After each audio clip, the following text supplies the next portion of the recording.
Hello everyone, this is Anurag Baghel and welcome to magnet brain, जहां बच्चों आपको क्लास केजी से क्लास 12 तक फ्री एजुकेशन प्रोवाइड किया जाता है। और फाइनली हमने टर्म 1 एग्जाम अपना धमाके से खत्म कर लिया है।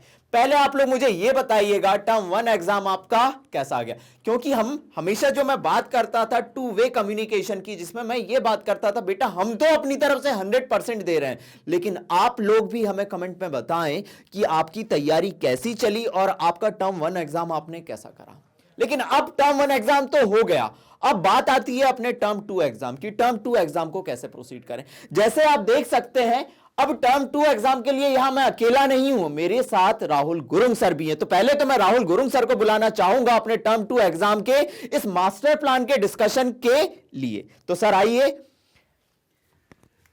धन्यवाद सर जी, मुझे इतनी बड़ी अपॉर्चुनिटी देने के लिए कि आपने आपके पढ़ाए हुए जो बच्चे हैं वो मेरे हैंड ओवर करे हैं टर्म 2 एग्जामिनेशन में जो ऑर्गेनिक पार्ट है उसके लिए। ठीक है, और लिटरली सर आप टेंशन मत लीजिएगा बच्चों का, बच्चे बिल्कुल बिल्कुल सही हाथ में, बच्चों के साथ में पूरा न्याय होगा, उनको पूरी तरह से एक एक टॉपिक को समझाया जाएगा। ठीक है सर, आप टेंशन मत लीजिएगा, आपके बच्चे बिल्कुल सेफ हाथ में हैं। और बच्चा मैग्नेट ब्रेन के पास सर जब तक है तब तक बच्चे को कोई दिक्कत हो नहीं सकती, क्योंकि यहां पे हम एक ही बात कहते हैं कि क्लास केजी से क्लास 12 तक फ्री और क्वालिटी एजुकेशन प्रोवाइड करते हैं। अब हमको टर्म 2 कैसे डिस्कस करना चाहिए सर, आप बताएं। सर टर्म 2 के रिगार्डिंग अगर बात करते हैं तो जैसे हम बात करें ना, हम दोनों ही मिलकर इस चीज को पढ़ाते हैं। ठीक, बिल्कुल सर। तो सर हम लोग क्यों ना ऐसा करें कि एक पार्ट जो रहेगा बुक का सर डिवाइड कर ले, एक पार्ट में कर लेता हूं, है ना, तो उसमें आप लोगों को भी ज्यादा फायदा हो जाएगा। तो सर आप प्लीज जरा बच्चों को बता दें कि आप कौन सी बुक पहले स्टार्ट करने वाले हैं और कौन कौन से टॉपिक स्टार्ट करने वाले हैं, ताकि क्या हो सके बच्चा ला सके 100 में से 100 मार्क्स, पूरे 100% नंबर बनने चाहिए। दोनों मेहनत कर रहे हैं इस बार, तो अब आपकी मेहनत डबल होगी। और इस मेहनत को करना कैसे है ये बताएंगे आपको हमारे प्यारे अनुराग सर। लीजिए सर, अब आपको मैं हैंड ओवर करता हूं। तो अब हम बात करते हैं हमें टर्म 2 एग्जाम को कैसे प्रोसीड करना है। अगर मैं बात करूं टर्म 2 एग्जाम की, तो सबसे पहले आप यह जान लीजिए कि बुक 1 से टर्म 2 एग्जाम में कौन कौन से चैप्टर्स आने वाले हैं। बेटा अगर आपने बुक 1 को देखा होगा, मैं बात करूं मास्टर प्लान की केमिस्ट्री के बुक 1 की और सिलेबस का ओवरव्यू के बारे में अगर मैं बात करूं, तो आपको यहां देखने वाली बात यह होगी कि अपने पास टर्म 2 में जो चैप्टर आने वाले हैं उनमें सबसे पहला चैप्टर जो होगा, जिसे मैं डिटेल में डिस्कशन करने वाला हूं, जो कि आपका 29 दिसंबर 2021 से 5 जनवरी 2022 तक चलेगा। अब आप बोलेंगे सर 29 दिसंबर से क्यों? क्योंकि थोड़ा ब्रेक आप भी लें, थोड़ा हम भी लेते हैं, लेकिन आपके लिए ये बात ये सिर्फ टेंटेटिव डेट है, जिससे आपको ये पता चल सके कि हमें इस बीच में ये चैप्टर्स मिल जाएंगे। क्योंकि जब आपके सामने पूरा मास्टर प्लान होगा, कि हमें टर्म 2 के लिए कैसे जाना है, तो आपको पता चल जाएगा कि मैग्नेट ब्रेन में आपको कैसे पढ़ाया जाने वाला है। और जैसे कि हमने टर्म 1 एग्जाम को एकदम जोश और जुनून के साथ खत्म करा था, मेरी कोशिश यही रहेगी कि टर्म 2 एग्जाम, क्योंकि आप क्लास 12th में है, क्लास 12th आपके स्कूल एजुकेशन की सबसे आखिरी क्लास है, तो हम यही चाहते हैं कि जब इसे खत्म करें तो आप हमेशा याद रखें कि अनुराग सर ने और गुरुंग सर ने आपकी केमिस्ट्री को ऐसा परफेक्ट कर दिया कि आप जहां भी जाएं तहलका मचा दें। अब हमें बात करता हूं मैं इलेक्ट्रोकेमिस्ट्री के बारे में। किसके बारे में बात करूं? इलेक्ट्रोकेमिस्ट्री के बारे में। तो आप इलेक्ट्रोकेमिस्ट्री का ओवरव्यू देख सकते हैं, जिसमें में ये आपके हर लेक्चर्स आएंगे। लेक्चर वाइज मैंने यहां प्लान आपके लिए डिस्कस कर चुका है। समझिएगा, जो इलेक्ट्रोकेमिस्ट्री होती है उसमें मैं सबसे पहले बात करूंगा कि इलेक्ट्रोड का कॉन्सेप्ट क्या होता है, इलेक्ट्रोड पोटेंशियल के कॉन्सेप्ट क्या होते हैं। आप ये लिस्ट नोट डाउन जरूर कर लीजिएगा, क्योंकि ये आपके लिए इंपॉर्टेंट होने वाली है कि हमें किन किन चैप्टर्स को कैसे कैसे करना है। इसके अलावा यहां हम इलेक्ट्रोड पोटेंशियल के बाद Nernst equation, standard hydrogen electrode concept, और ये स्टैंडर्ड हाइड्रोजन इलेक्ट्रोड का जो कॉन्सेप्ट होना है बेटा, ये वेरी इंपॉर्टेंट होता है अपने किसके लिए, जब एग्जाम के लिए इससे बहुत ज्यादा क्वेश्चन पूछे जाते हैं। और ये हर एक लेक्चर का प्लान मैं आपके सामने डिस्कस करने वाला हूं। अब मैं इसको एक एक टॉपिक को डिटेल में नहीं बताने वाला हूं, लेकिन मैं आपको ये बताने वाला हूं कि ये जो इलेक्ट्रोकेमिस्ट्री आपका चलेगा वो रहेगा 29 दिसंबर से 5 जनवरी के बीच। हो सकता है कि 29 दिसंबर से पहले 5 जनवरी से पहले भी अपन इन टॉपिक्स को खत्म कर दें, आपको टेंशन नहीं लेना है। दिस इज ओनली एक कि इससे पहले तो ये टॉपिक आपको मिल जाएंगे। इसके अलावा दूसरा जो चैप्टर आने वाला है, यहां मैं ये डिस्कस आपसे पहले कर दूं कि फिजिकल केमिस्ट्री के जो बुक 1 है, फिजिकल केमिस्ट्री, अगर मैं बुक 1 की बात करूं, इसमें 3 चैप्टर है अपने टर्म 2 में। सबसे पहला चैप्टर है इलेक्ट्रोकेमिस्ट्री। आप देख चुके हैं, काफी बड़ा चैप्टर है, लेकिन घबराने की बात नहीं है, डेली बेसिस पे आपको लेक्चर मिलने वाले हैं। दूसरा है सरफेस केमिस्ट्री, काफी छोटा चैप्टर है, उसमें भी घबराने की बात नहीं है, सरफेस केमिस्ट्री, ठीक है। और जो तीसरा चैप्टर है, हम रिएक्शन के रेट के बारे में जिसमें डिस्कस करते हैं, केमिकल काइनेटिक्स। यही 3 चैप्टर हैं फिजिकल केमिस्ट्री के जो आपके टर्म 2 में आने वाले हैं। फिजिकल और केमिकल काइनेटिक्स है, केमिकल काइनेटिक्स। ओके, अब ध्यान दीजिएगा, अब मैं नेक्स्ट चैप्टर की बात करता हूं, वो आपको कब मिलने वाला है। अब मैं बात करता हूं अगले चैप्टर की, वो आपको कब तक अवेलेबल हो जाएगा, समझिएगा। अगर मैं नेक्स्ट चैप्टर की बात करूं तो वो है मेरा केमिकल काइनेटिक्स, जो मैं शुरू करूंगा 6 जन से, और ये 20 जन तक एक मैंने टेंटेटिव डेट आपको दी हुई है। लेकिन मैंने आपसे पहले ही कहा कि दिन रात लग के जो आपके लिए मेहनत की जा रही है, वो आपको जल्दी से जल्दी लेक्चर प्रोवाइड किए जाएं, इसके लिए की जा रही है। लेकिन इस लेक्चर में हमें क्वेश्चंस बहुत ज़्यादा करने पड़ेंगे, कॉन्सेप्ट बहुत ज़्यादा करने पड़ेंगे। इसके अलावा हम जितने भी टॉपिक देखेंगे, बेटा ध्यान दीजिएगा, आप बातें सुनते चलिएगा, जो लेक्चर आने वाले हैं आपके सामने है, वो घबराने की बात नहीं, वो तो मुझे सिर्फ कहना है, क्योंकि लेक्चर तो डिटेल में आपको पढ़ना है। अब मैं इसके अलावा आप जो भी टॉपिक देखेंगे उसके 1 शॉर्ट रिवीजन, क्या बेटा, 1 शॉर्ट रिवीजन के बारे में, 1 शॉर्ट रिवीजन के बारे में, जिसमें 1 शॉर्ट रिवीजन में मैं आपको हर लेक्चर इतना करा दूंगा कि अगर आप एग्जाम से एक दिन पहले, जैसे कि टर्म 1 में आपने देखा होगा, आपने एग्जाम से एक दिन पहले कैसे तैयारी करी, क्यों? क्योंकि 1 शॉर्ट रिवीजन इतना डिटेल में लेक्चर, अगर आप देख पा रहे होंगे, केमिकल काइनेटिक्स में हम बात करेंगे,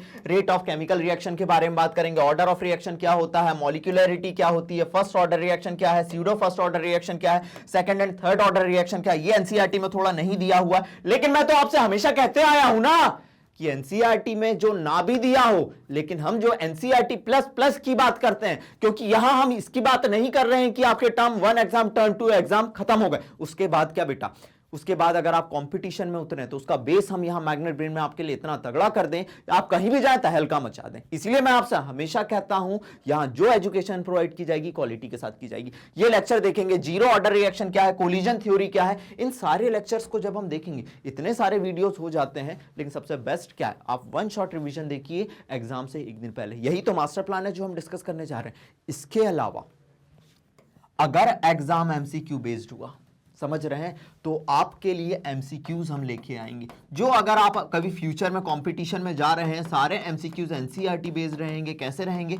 एनसीईआरटी बेस्ड रहेंगे। अगर आप फ्यूचर में कंपटीशन की तरफ भी बढ़े तो ये एमसीक्यू आपके लिए इंपॉर्टेंट हो सकता है, क्योंकि नीट और जेईई कुछ और नहीं, एनसीईआरटी का ही एक बड़ा सा बवंडर है। सिर्फ क्वेश्चन यहीं से लिए जाते हैं। अब हमें हमेशा ये सीखना पड़ता है क्वेश्चन कैसे आ रहे हैं। तो 1 शॉर्ट रिवीजन, एमसीक्यूज। इसके अलावा जो आपके लिए डेली बेसिस पे शॉर्ट्स मिलेंगे, आपको क्या मिलेंगे? शॉर्ट्स मिलेंगे। ये यूनिक चीज मैं टर्म 2 के लिए करने वाला हूं, समझना। जो टर्म 2 एग्जाम पे मैं जिस चीज पे एम्फेसाइज करने वाला हूं वो डेली बेसिस पे शॉर्ट्स, जिसपे मैं हर दिन आपके लिए एक शॉर्ट दूंगा, जिसमें मैं आपसे क्वेश्चन से डिस्कस करूंगा, जिसमें मैं आपसे 55 सेकंड में क्वेश्चन से डिस्कस करूंगा, जो आपके टर्म 2 एग्जाम के लिए बहुत इंपॉर्टेंट हो सकते हैं। मतलब आप सोच लीजिए कि टर्म 2 में आप पे जो फोकस किया जा रहा है वो कितनी सारी चीजों को लेके फोकस किया जा रहा है, ताकि आपको कहीं जाने की जरूरत ना पड़े। मैग्नेट ब्रेन से आप जुड़े रहे, आपने जुड़े, हमें प्यार दिखाया, वही प्यार अपने को टर्म 2 में आपके नंबर के जरिए दिखाना है। चलो भैया, यहां तक अगर आप आ चुके हैं, ये दूसरा चैप्टर है केमिकल काइनेटिक्स, जिसमें हम डिटेल में इनके डेरिवेशन के बारे में बात करेंगे, सारी रिएक्शन के, और उन्हें समझेंगे। तीसरा चैप्टर जो आने वाला है, कोई भी सरफेस फिनोमेना जिंदगी में, लेकिन सरफेस से मत चलना, पढ़ाई सरफेस से मत करना, कोई भी सरफेस फिनोमेना जिसके बारे में हम देखेंगे, जैसे एड्सॉर्प्शन, ठीक है। इस चैप्टर में और हम किसके बारे में बात करेंगे? एंजाइम्स क्या होता है, कोलॉइड्स क्या होती हैं, सस्पेंशन क्या होता है, ये सारे कॉन्सेप्ट जिनके बारे में हम बात करने वाले हैं, वो बात करने वाले हैं हम सरफेस केमिस्ट्री में। और सरफेस केमिस्ट्री में आपको 10 दिन में सारे चैप्टर, सारे कॉन्सेप्ट यहां पे करवा दूंगा। अब देखिएगा, अगर सरफेस केमिस्ट्री का हमको मास्टर प्लान के बारे में बात करना है, तो सरफेस केमिस्ट्री में मैंने आपसे कहा कि कोई सरफेस फिनोमेना जैसे एड्सॉर्प्शन, फिर मैं बात करूंगा कि भैया absorption, absorption is not a surface phenomena, लेकिन उससे अपन डिफरेंस देख लेंगे ना, जैसे आप लोग भी देखते होंगे हमें। हाँ, फिर भैया हमने देखा इसको, तो जिंदगी में कंपैरिजन चलता है ना भैया, वैसे ही एब्जॉर्प्शन और एब्जॉर्प्शन में क्या रिलेशन है, इसके बारे में डिस्कशन करेंगे। ठीक है, फिर बात कर देंगे, चलो एब्जॉर्प्शन तो मैं हटाया, ये तो जस्ट ओवरव्यू है यार, आपको इतना टेंशन नहीं लेना है ना, सारे जब लेक्चर आएंगे तब आप तहलका मचाएंगे। एब्जॉर्प्शन को हटाया, फिर एड्सॉर्प्शन के बारे में बात करेंगे, जिसमें हम फिजिकल एड्सॉर्प्शन, केमिकल एड्सॉर्प्शन, बहुत इंपॉर्टेंट होगा जब फ्रेंडलिक एड्सॉर्प्शन आइसोथर्म और हम लैंगमूर एड्सॉर्प्शन आइसोथर्म के बारे में बात करेंगे। ये सारे लेक्चर और इनके डेरिवेशन और इनसे पूछे जाने वाले क्वेश्चन, चाहे आपके टर्म एग्जाम हो, चाहे आप नीट और जेई के लिए प्रिपेयर कर रहे हैं, उसका जो फंडामेंटल और बेस होगा वो आपके सामने इतना तगड़ा कर दूंगा कि आपको मजा आ जाए। मजा तो हम आज तक लेते ही आए हैं, तो डरने और घबराने की बात नहीं है। ये फिर डिटेल प्लान होगा, एड्सॉर्प्शन आइसोथर्म, वही मैंने आपसे कहा ना, फ्रेंडलिक एड्सॉर्प्शन और लैंगमूर एड्सॉर्प्शन। ठीक है, अब एड्सॉर्प्शन के एप्लीकेशन क्या है, कैटलिस्ट क्या होते हैं, एंजाइम कैटलिस्ट क्या होते हैं, और लास्ट में हम देखेंगे इस चैप्टर में कोलॉइड और उससे रिलेटेड सारी बातें। इतने सारे लेक्चर आपको डेली बेसिस पे मिलेंगे, तो ये कहानी चलेगी 21 जनवरी से 2 फेब के बीच तक। समझ रहे हैं, आपके एग्जाम हो सकता है मार्च में हो, लेकिन तब तक हम इन कहानियों को खत्म कर देंगे। और मैंने आपसे पहले ही कहा, कोई भी लेक्चर आएगा उसके बाद उसके एनसीईआरटी एक्सरसाइज, जो कि मैंडेटरी है, आज तक अपन देखते ही आए हैं एनसीईआरटी एक्सरसाइज, उसके आपको शॉर्ट्स डेली बेसिस पे जो मैंने आपसे कह दिया है, 1 शॉर्ट रिवीजन, और फाइनली आपको एमसीक्यूज मिल जाएंगे। ये थी अपनी फिजिकल केमिस्ट्री की कहानी। अब बात आता है इनऑर्गेनिक केमिस्ट्री। जब भी इनऑर्गेनिक केमिस्ट्री का नाम याद आता है, आप लोगों के कमेंट मैंने पढ़े हैं, आपको पता है कि इनऑर्गेनिक केमिस्ट्री हम याद कैसे कराते हैं। तो भैया ये जो डी एंड एफ ब्लॉक आपके पास आने वाला है, भले ही मैंने इतने दिन दिए हुए हैं इन लेक्चर्स को कंप्लीट करने के लिए, लेकिन मैं कोशिश यही करूंगा कि फेब के 10 तक, देखिए इंसान मैं भी हूं, गलतियां और देरी हर किसी से थोड़ी बहुत होती है, थोड़ा हम डिले हो जाए तो सर आपने तो मास्टर प्लान में कहा था इतना, this is only a tentative date. तो भैया हम बात करेंगे डी एंड एफ ब्लॉक और कोऑर्डिनेशन केमिस्ट्री के बारे में, जो कि इनऑर्गेनिक के चैप्टर हैं। अब मेरी बात सुनिएगा, दो हमारे पास से मेटलर्जी अभी हटा दी गई है, एक्सट्रैक्शन ऑफ मेटल, ठीक है, और उसके एप्लीकेशन हटा दिए गए हैं, लेकिन मैं और सर जो बुक 2 है उसके सारे चैप्टर आपके लिए अवेलेबल कराएंगे, चाहे अभी ना आ रहा हो, मेरी बात सुनना, अभी ना आ रहा हो, लेकिन जब आप कंपटीशन में उतरेंगे और उन चैप्टर्स को ढूंढने जाएंगे तो आपको ये तो पता चलना चाहिए ना कि भैया वो चैप्टर्स तो मैग्नेट ब्रेन में हुए नहीं, ऐसा आप बोले ना, इसलिए हम ये चैप्टर भी करा देंगे। इसीलिए इन बीच में जो आपको मिल जाएंगे मेटलर्जी के लेक्चर्स, पॉलीमर के लेक्चर्स, अभी सर आपको बताएंगे कि पॉलीमर के लेक्चर, वो सारे लेक्चर आपके लिए अवेलेबल करा दिए जाएंगे, क्योंकि मैं हमेशा कहता हूं हमें फंडामेंटल जो सिचुएशन पे काम करना है वो बहुत स्ट्रांग तरीके से करना है। ठीक है, तो ये अपनी कहानी चलेगी 6 फेब से 20 फेब के बीच में। इनऑर्गेनिक, अब इनऑर्गेनिक केमिस्ट्री में कौन कौन से चैप्टर हैं, D and F block element, D और एफ ब्लॉक एलिमेंट को सीरीज वाइज अपन पढ़ते हैं, याद है ना, कैसे याद कराया था मैंने, सारे तहलके के साथ आप केमिस्ट्री में इनको कैसे याद करना है, और इनसे जुड़े कोई भी एक्सेप्शन। दूसरा कोऑर्डिनेशन केमिस्ट्री या कॉम्प्लेक्स कंपाउंड के बारे में जब हम बात करें, कोऑर्डिनेशन केमिस्ट्री, ठीक है, कोऑर्डिनेशन केमिस्ट्री, ये 2 चैप्टर हैं जो आपके इनऑर्गेनिक के हैं, ये 2 चैप्टर हैं जो आपके इनऑर्गेनिक के हैं, जो टर्म 2 में एग्जाम में आने वाले हैं। अगर आपने पी ब्लॉक के मेरे लेक्चर देखे होंगे, उसके बाद आपको ये चीज़ तो समझ आ गई होगी कि इनऑर्गेनिक टफ नहीं है, रटने वाली चीज़ें नहीं है, बस चीज़ों को रटना आना चाहिए। रिएक्शन को कैसे रटाते हैं मैंने तो आपको 1 शॉट में ही पूरी चीजें क्लियर करवा दी थी, लेकिन अब टर्म 2 एग्जाम में बात आएगी डी और एफ ब्लॉक एलिमेंट की, तो भैया याद रखना इनके इलेक्ट्रॉनिक कॉन्फ़िगरेशन, हम 3D सीरीज हो, 4D सीरीज हो, 5D सीरीज हो, सबके इलेक्ट्रॉनिक कॉन्फ़िगरेशन को डिटेल में देखेंगे। ठीक है, इसके अलावा अब आपको पता है कि डी ब्लॉक एलिमेंट जिनको ट्रांजिशनल एलिमेंट कहा जाता है, जिंक कैडमियम मरकरी को छोड़ दो, उन्हें तो सिर्फ रैशनल क्लासिफिकेशन के लिए रखा गया है। अभी जस्ट बोल देता हूं यार, मेरा मुंह में ना आ ही जाती हैं चीजें, क्या करूं पढ़ाते पढ़ाते। आपको पता है कि भैया वो शिक्षक वाला जो होता है ना कि अरे चलो ये भी बता देता हूं, ठीक है। ट्रांजिशनल एलिमेंट उनको क्यों कहते हैं, डी और उनको पी और एस ब्लॉक के बीच रखा गया है, उनकी प्रॉपर्टी में क्या वेरिएशन देखने मिलते हैं। डी ब्लॉक वेरिएबल वैलेंसी क्यों शो करते हैं, वेरिएबल ऑक्सीडेशन स्टेट शो क्यों करते हैं। अगर डी ब्लॉक के एलिमेंट मेटल हैं तो भैया मेटल की कौन कौन सी प्रॉपर्टी शो कर रहे होंगे, उनका कलर क्या होगा, मैग्नेटिक प्रॉपर्टी क्या होगी। हर लेक्चर उनके मैग्नेटिक मूवमेंट कैसे निकालना है उससे रिलेटेड शॉर्ट ट्रिक, हर शॉर्ट ट्रिक आपको मैग्नेट ब्रेन पे एक्सक्लूसिवली अवेलेबल होगी। और अपन यूनिक है, यूनिक तरीके से करेंगे डी और एफ ब्लॉक एलिमेंट को। जिन बच्चों को अगर लगता है डी और एफ ब्लॉक एलिमेंट करना टफ है, आप आइए और पढ़ के देखिए D and F block element में आपको कोई दिक्कत नहीं होने वाली है। चलिए, ये डी ब्लॉक एलिमेंट की सारी प्रॉपर्टी के बारे में अपन डिस्कस करें। इसके अलावा हमें याद रखना कि कभी भी इनऑर्गेनिक केमिस्ट्री में हम पढ़ते हैं तो सबसे पहले उन एलिमेंट का ओवरव्यू लेते हैं, उनकी फिजिकल प्रॉपर्टी के बारे में बात करते हैं, ठीक है। उसके बाद हम जाते हैं उसके कंपाउंड पे। जैसे ग्रुप 15 पढ़ा, हमने सारी प्रॉपर्टीज पढ़ ली। उसके बाद हम बात करते हैं कि हाँ भैया कि पी ब्लॉक एलिमेंट में ग्रुप 15 में नाइट्रोजन आ रहा है तो नाइट्रोजन के बारे में बात करा, फास्फोरस के बारे में बात करा, ठीक है, उसका कंपाउंड HNO3 के बारे में बात करा, फॉस्फीन के बारे में बात करा, ऐसा डिटेल में डिस्कशन करा। हमको यहाँ सिर्फ 2 कंपाउंड अपने इसमें दिए हुए हैं सिलेबस में, पोटेशियम डाइक्रोमेट और पोटेशियम परमैंगनेट। पोटेशियम डाइक्रोमेट और पोटेशियम परमैंगनेट। और लास्ट में छोटा सा टॉपिक जिन्हें हम कहते हैं एफ ब्लॉक एलिमेंट, जो कि 2 सीरीज में बांटे गए हैं, लेंथेनॉइड और एक्टिनॉइड में, जो कि 2 सीरीज में बांटे गए हैं, लेंथेनॉइड और एक्टिनॉइड, उनके बारे में डिस्कशन करेंगे। ये लेक्चर अपना चलेगा 20 Feb तक। This is only a tentative date.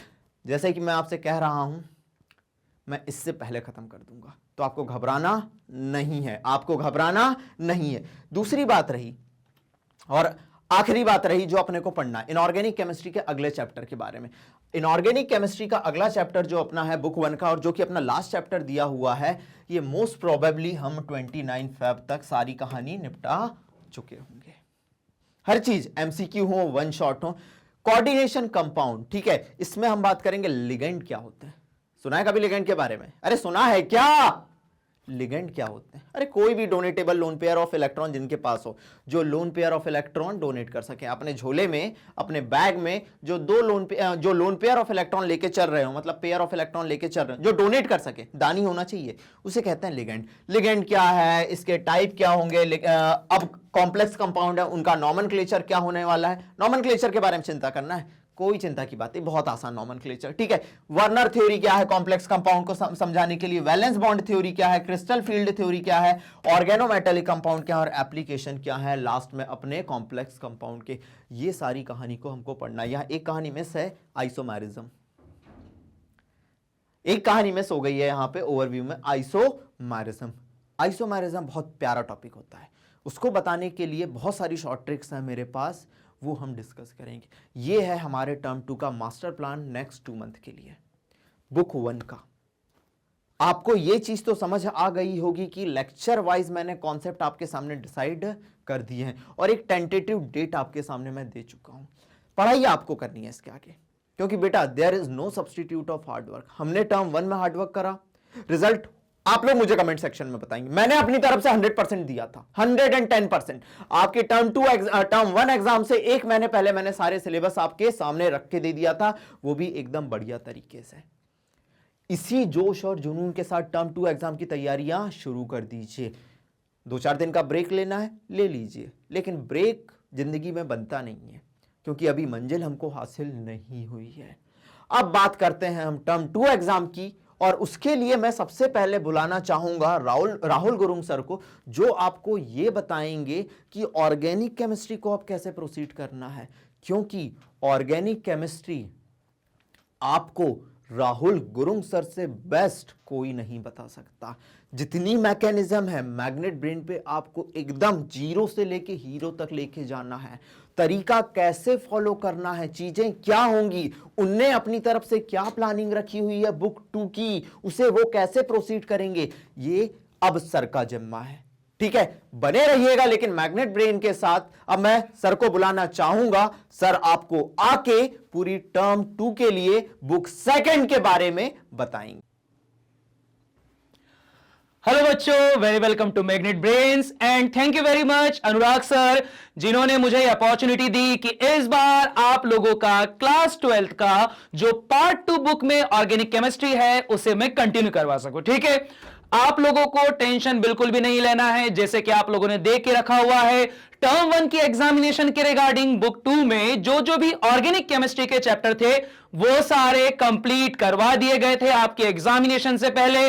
आप लोगों को करना क्या है, बढ़िया से उसको पढ़ना था और पढ़ने के बाद में लेकर आने हैं अच्छे अच्छे नंबर। ठीक है, आई होप सो आप सभी लोगों ने अच्छा स्कोर करा होगा।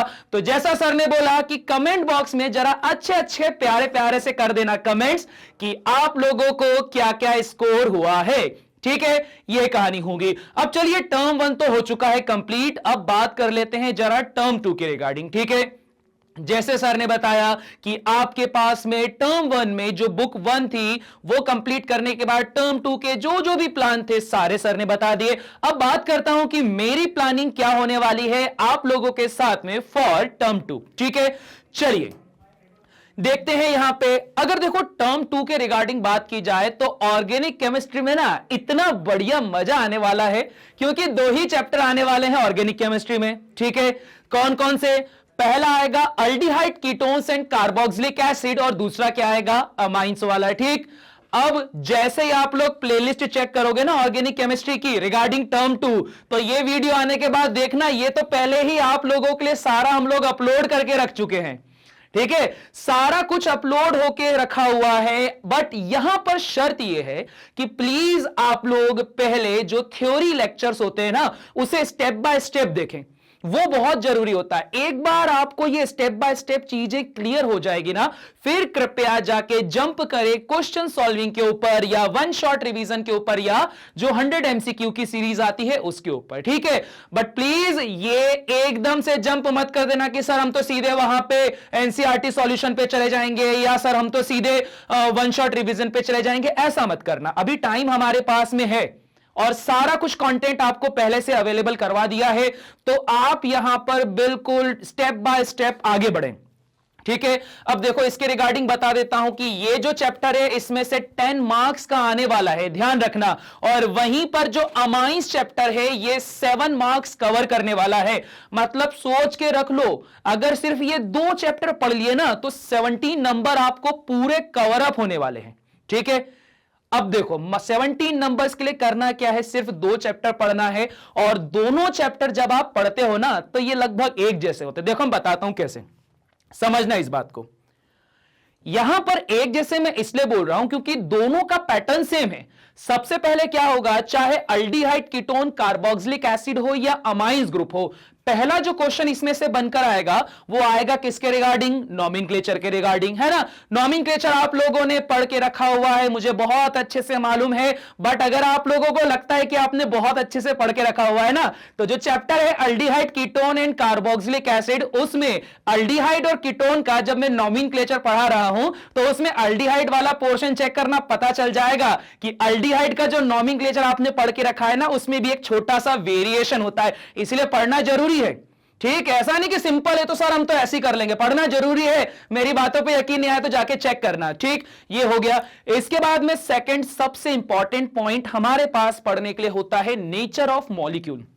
ठीक है, अब देखो नेचर ऑफ मॉलिक्यूल अगर आपको एक बार समझ में आ गया ना तो फिजिकल प्रॉपर्टीज हो या फिर आपके पास में केमिकल प्रॉपर्टीज हो या प्रिपरेशन मेथड हो, सारा इजीली हो जाता है। ठीक है, नेचर ऑफ मॉलिक्यूल से क्या मतलब, अगर आप लोग अभी तक मेरे सारे लेक्चर देखे हुए हो तो आप लोगों को पता होगा कि ये जो ऐसी स्टेट होती है ना कार्बोनाइल वाली, इसमें हमेशा इस ऑक्सीजन को मैं क्या बोलता हूं, धोखेबाज ऑक्सीजन बोलता हूं।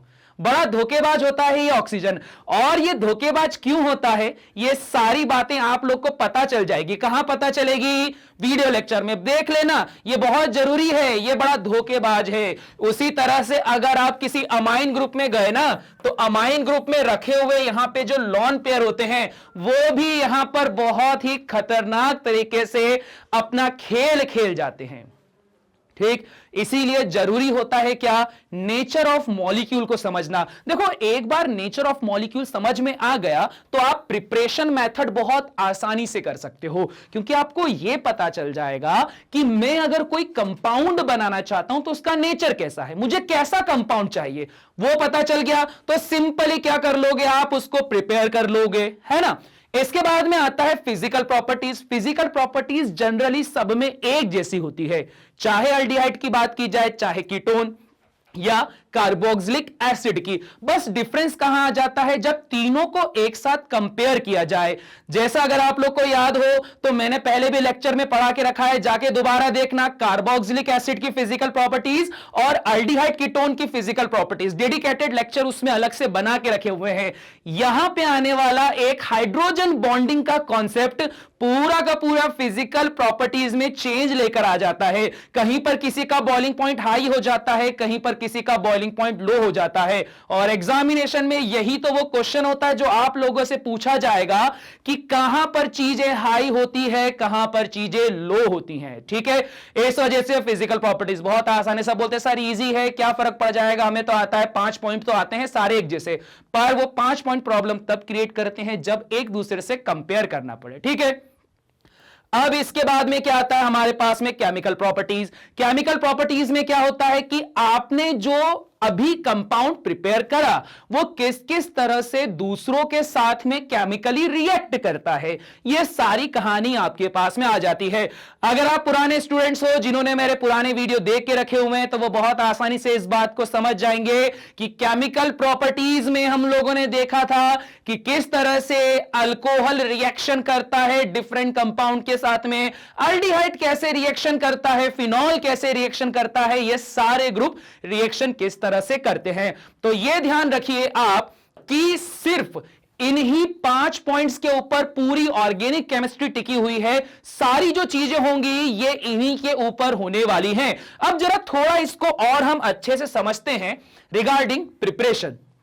प्रिपरेशन में आप लोगों ने बार बार एक पॉइंट देखा होगा, वो होता है अल्कोहल। इस चैप्टर में तो बहुत ही ज्यादा है। अगर आप देखोगे ना अभी aldehyde ketone and carboxylic acid, उसमें भर भर के रखा हुआ है कि सर प्राइमरी अल्कोहल कार्बोक्सिलिक तक गाड़ी को लेकर जाते हैं, पर गाड़ी को बीच में अल्डिहाइड पे रोकना है तो आपको मिलाना पड़ेगा पीसीसी। अब ये क्या चीजें हैं ये तो यहां पर नहीं बताने वाला, ये मैंने बता दिया है वहां लेक्चर में, तो जाके एक बार फटाफट से देख लेना। इसके अलावा आपको हाइड्रोकार्बन के साथ में बहुत रिएक्शन देखने को मिलती है। हाइड्रोकार्बन म्हणजे अल्केन, अल्कीन, अल्काइंस, ये भी तो रिएक्शन करेंगे। जब आप बात कर रहे हैं ऑर्गेनिक केमिस्ट्री की, तो ऑर्गेनिक केमिस्ट्री कैसे कंप्लीट हो सकती है बिना हाइड्रोकार्बन्स के? ठीक है, तो इस वजह से उसके बाद में आता है हमारा प्यारा नाइट्राइल ग्रुप। ये भी आपको हर जगह मिल जाएगा। इससे भी आप क्या करोगे, प्रिपरेशन करोगे अल्डिहाइड कीटोन, कार्बोक्सिलिक एसिड और अमाइन ग्रुप्स की। ठीक है, अब ये जो प्रिपरेशन मेथड है ना आपको तीनों में कॉमन दी मिल जाएगी। सेम यहां पर मिलेगा अल्डिहाइड में भी, कीटोन में भी, कार्बोक्सिलिक एसिड में भी और तो और अमाइंस में भी। ठीक है, तो इस तरह से ये सारी चीजें हमें पढ़नी होती हैं। अब बात करते हैं केमिकल प्रॉपर्टीज की। देखो ये तो भयंकर कॉमन है, भयंकर ही कॉमन है कि जैसे अगर आप बात करते हो ऑक्सीडेशन की, तो मैंने बता के रखा हुआ है ऑक्सीडेशन मतलब क्या, ऑक्सीजन को ऐड करना। ऑक्सीजन को ऐड कौन करवाएगा, जिसके पास ज्यादा ऑक्सीजन होंगे। तो उसी के रिगार्डिंग आपको मैंने बता दिया था, जहां जहां ऑक्सीडेशन की बात आ जाए कुछ नहीं करना, सर KMnO4 डाल दो, सर K2Cr2O7 डाल दो, लीजिए हो गया हमारा काम, ऑक्सीडेशन। फिर बात करते हैं हम लोग रिडक्शन की, तो रिडक्शन में भी मैंने सबसे बेस्ट रिएजेंट बताया था, क्या, लिथियम एल्यूमिनियम हाइड्राइड। लीजिए, ये लीजिए, रिडक्शन करवा दीजिए। उसके बाद में हाइड्रोलाइसिस बताया था। हाइड्रोलाइसिस का मतलब क्या, कि जब सॉल्वेंट जो होगा वो वाटर का मॉलिक्यूल होगा। ठीक है, तो बस सिंपल सा हाइड्रोलाइसिस करवाना, पानी में घोल के हमारा नया सॉल्यूशन बना देना। अब उसके बाद में ये वाला जो टॉपिक है ना, ये है बहुत इंपॉर्टेंट, बहुत बहुत बहुत ही ज्यादा इंपॉर्टेंट, क्योंकि हर एक एग्जामिनेशन में क्वेश्चन आता है जिसमें 3 से 4 कंपाउंड दिए जाते हैं और पूछा जाता है कि बताओ इनके एसिडिटी का ऑर्डर क्या होने वाला है। और इस एसिडिटी के ऑर्डर को हम लोगों को बताना पड़ता है किससे, इलेक्ट्रॉन शिफ्टिंग इफेक्ट के द्वारा। ठीक है, और उसके बारे में भी मैंने पूरी इंफॉर्मेशन दे के रखी हुई है। क्या करना है, फटाफट से जाना है प्लेलिस्ट में, चेक करना, वहां पर पूरा मैंने बताया कि एसिडिटी को कैसे पता करते हैं। और इसके बाद में केमिस्ट्री का सबसे प्यारा, सबसे दुलारा नेमिंग रिएक्शन, जैसे बात करते हैं क्लीमेंसन रिडक्शन, जैसे बात करते हैं Cannizzaro reaction, aldol condensation, cross aldol condensation, ये सारी चीजें। ठीक, अब इसके रिगार्डिंग एक बहुत खास बात यह है कि अब जब भी आप प्लेलिस्ट को चेक करोगे ना, तो प्लेलिस्ट में ऐसा नहीं कि मैंने एक साथ सारी केमिकल प्रॉपर्टीज बता दी, एक लेक्चर लिया और मैंने बोला कि यहां पर ये भी मिला दिया, ये भी मिला दिया, ये भी मिला दिया, खिचड़ी बना दी। नहीं, हमारी खिचड़ी नहीं बनने वाली है। हमारे दाल अलग बनेंगे, हमारे चावल अलग बनेंगे, सब्जी अलग बनेगी, रोटी अलग बनेगी, सारी चीजें अलग बनेंगी। तो इसके रिगार्डिंग अगर आप प्लेलिस्ट में जाओगे ना, आपको अल्डोल क्रॉस अल्डोल अलग मिलेगा, क्लीमेंशन अलग मिलेगा, स्टीफन्स रिएक्शन आपको अलग मिल जाएगी, फेलिंग सॉल्यूशन, टॉलेंस रिएजेंट, ये सब कुछ अलग मिलेगा, जिससे कि आप प्रॉपर तरीके से सिर्फ एक ही रिएक्शन पे फोकस कर पाओ। जब आप इसके इंडिविजुअल लेक्चर्स को देख लोगे ना, तो उसके बाद में बाकी चैप्टर तो क्या होने वाले हैं, बड़े ही इजी होने वाले हैं। क्लियर हो गई बात? इजी निकला ये भी। अब इसके अलावा एक छोटी इंफॉर्मेशन और दूंगा कि टर्म 2 में आपको पता है यही 2 चैप्टर आ रहे हैं। इसके अलावा 2 चैप्टर और जो हैं उसको स्किप करवा दिया गया है। एक तो है आपके पास पॉलीमर और दूसरा है एवरीडे लाइफ वाला केमिस्ट्री। ठीक है, मालूम है स्किप करवा दिया, पर ध्यान दीजिएगा, सिर्फ आप इतना ही नहीं पढ़ना है, एक्स्ट्रा भी पढ़ना रहता है, क्योंकि ये 2 टॉपिक ऐसे रहते हैं जो बहुत ही बढ़िया, इंटरेस्टिंग, मजेदार होते हैं। पर अब क्या कर सकते हैं, स्किप करवा दिया तो इसका मतलब ये नहीं कि सर नंबर मिलने नहीं वाले हैं, क्या करेंगे पढ़ के? पढ़ना जरूरी है, क्योंकि पढ़ने की कोई लिमिट नहीं होती। अगर उतना पढ़ लोगे ना, तो आपको ही बहुत सारी ऐसी बढ़िया इंफॉर्मेटिव चीजें पता चलती चले जाएंगी, जिसके बाद में आप भी पता है, जब भी कभी लड़ाई होगी ना आपकी किसी के साथ में, तो उसको लड़ाई में आप क्या कर सकते हो, अपनी साइंटिफिक डिबेट से हरा सकते हो। ठीक है, लड़ाई ऐसे नहीं करनी कि पकड़ के हम लोग मार रहे हैं, कूद रहे हैं, ना ना ना ना, ऐसा नहीं करना है। सामने वाले को हराना है तो हमें अपनी एक साइंटिफिक डिबेट के थ्रू ही उसे हराना होगा। क्लियर हो गई बात? इजी है। चलिए अब देखिए कि यहां पर आप लोगों के लिए एक बहुत ही स्पेशल चीज करके रखी है मैंने, वो क्या? Topic wise question solving. ठीक है, अब देखो ये टॉपिक वाइज क्वेश्चन सॉल्विंग में होता क्या है। अगर मैं पूरा चैप्टर एक साथ लीनियंसी के साथ में पढ़ लेता हूं और वैसे ही सारी खिचड़ी बना देता हूं, तो क्या होता है कि मैंने थोड़ी देर के लिए इधर फोकस करा, फिर थोड़ी देर के लिए इधर फोकस करा, थोड़ी देर के लिए इधर फोकस करा, मैं रैंडमली भाग रहा हूं। अब मैं ये चाहता हूं कि आप लोग रैंडमली न भागे। अगर जैसे मैं यहां बात करता हूं कि आपको मैंने एक टॉपिक ले लिया जो कि होने वाला है क्या? Physical properties. तो सिंपली सा हम फिजिकल प्रॉपर्टीज में हर एक क्वेश्चन वो सॉल्व करेंगे जो फिजिकल प्रॉपर्टी से रिलेटेड हो, या फिर सपोज मैंने यहां पर बात कर दिया केमिकल प्रॉपर्टीज, और केमिकल प्रॉपर्टीज में भी स्पेशली मैं बात करता हूं ऑक्सीडेशन रिएक्शन की। तो चैप्टर में जो भी ऑक्सीडेशन रिएक्शन से रिलेटेड क्रिटिकल थिंकिंग वाले हो, कॉन्सेप्चुअल हो, या फिर मेमोरी बेस्ड क्वेश्चन हो, सारे हम एक साथ सॉल्व करेंगे। तो देखो, अगर पता है क्या होता है, जब कभी भी आप ऐसे लीनियंटली दौड़ लगाते हैं ना, कि बिल्कुल ऐसे सीधे लाइन में एक जैसी चीजों के साथ में दौड़ लगाते हो, तो ऑब्वियस बात है आपका जीतना वहां पे बिल्कुल 101% क्या होता है, अश्योर्ड होता है। ठीक है, ये कहानी होती है हमारे साथ। तो इस चैप्टर में हम लोग यही करने वाले हैं। रिएजेंट्स के ऊपर भी हम लोग क्वेश्चन सॉल्व करेंगे, स्पेसिफिक रिएजेंट को लेकर, या स्पेसिफिक टेस्ट को लेकर, या स्पेसिफिक केमिकल रिएक्शन को लेकर। क्लियर हो गई बात? इजी है, सारी चीजें दिमाग में बैठ गई। तो बस अब मैं यही बोलूंगा कि ये सारी जो प्लानिंग है वो करने वाले हैं हम टर्म 2 के रिगार्डिंग। और टर्म 2 के रिगार्डिंग ये सारा अगर हम लोगों ने कर दिया तो हम क्या कर लेंगे, हम यहां पे जीत जाएंगे टर्म 2 की जंग। क्लियर हो गई बात? ठीक, तो चलिए इसी बात के साथ में अब मैं अनुराग सर को दोबारा यहां पर बुलाना चाहूंगा, और अब वो आगे आपको बताएंगे कि आपको और क्या प्रिपरेशन करनी है। सो फाइनली आपके टर्म 2 का उद्घोष हो चुका है। सफर की शुरुआत यहां पे जोश और जुनून के साथ हो चुकी है, और एक नहीं अब 2 की तिकड़ी, दुकड़ी बोल दो यार, 2 की दुकड़ी आप लोगों की नैया पार लगाने के लिए तैयार है। अब जिस जोश और जुनून के साथ हम लोग जब शुरुआत कर रहे हैं, तो अंत तक पहुंचाना आपका काम है। इसी के साथ सर आप बच्चों को क्या मैसेज देना चाहेंगे, आखिरी मैसेज, और टर्म 2 की एग्जाम के बारे में बताना चाहेंगे? सर बच्चों को मैं यही मैसेज देना चाहूंगा कि आप लोग प्रॉपर तरीके से पढ़ाई करें। हम लोग यहां से हमारा 100% आपको प्रोवाइड कर रहे हैं। आप लोग भी अपनी तरफ से अपना 100% प्रोवाइड करें।